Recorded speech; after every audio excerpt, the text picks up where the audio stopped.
A child arrives in triage, gasping, making a harsh, high-pitched whistling sound with every breath.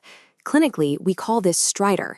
That sound instantly forces a critical fork in the road, pointing to either croup or epiglottitis.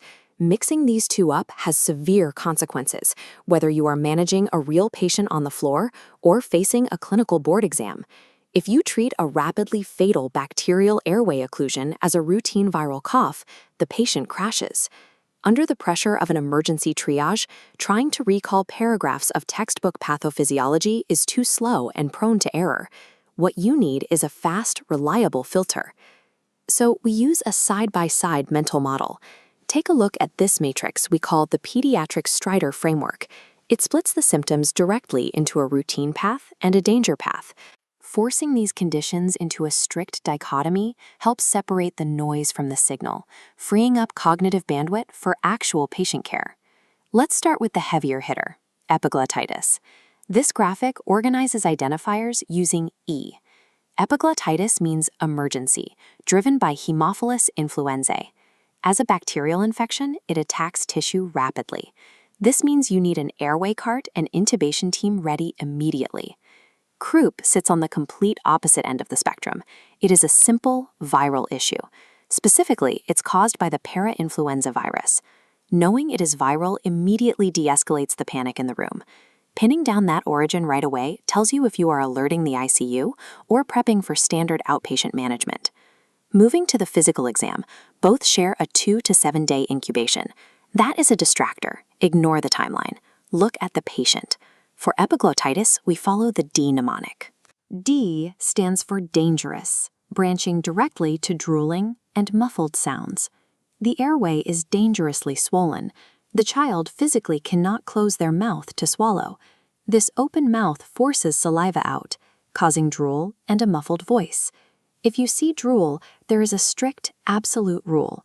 Never press down on the child's tongue with a depressor to get a better look.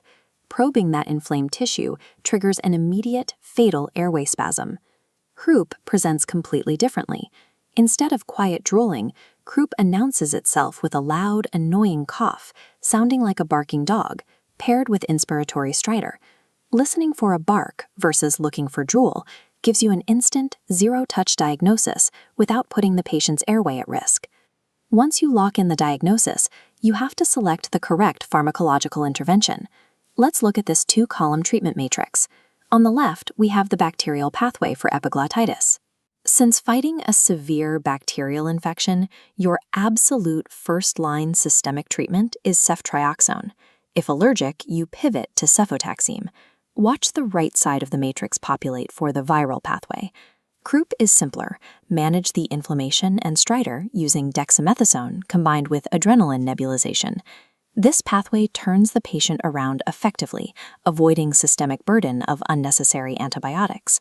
Getting this symptom identification right means you spare the viral patient unnecessary medication, while ensuring the bacterial patient gets immediate, life-saving systemic support. The overarching lesson here is that pediatric stridor requires a strict, binary decision. It is not a sliding spectrum of severity. This scorecard is your definitive mental anchor. Top row, E is emergency, bacteria, drool. Bottom row, C is croup, viral, bark. If you are a time-poor student taking board exams, this is your entire strategy. Test writers will try to distract you by stating the patient has been sick for 2 to 7 days. Read right past it. Hunt the text specifically for the words drooling or barking to secure your points in seconds.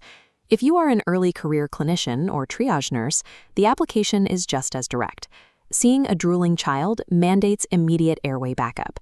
Hearing a barking cough triggers routine steroid deployment. While no tool replaces clinical judgment, these rigid mnemonic anchors provide a reliable baseline for making the safe, evidence-based decision under pressure.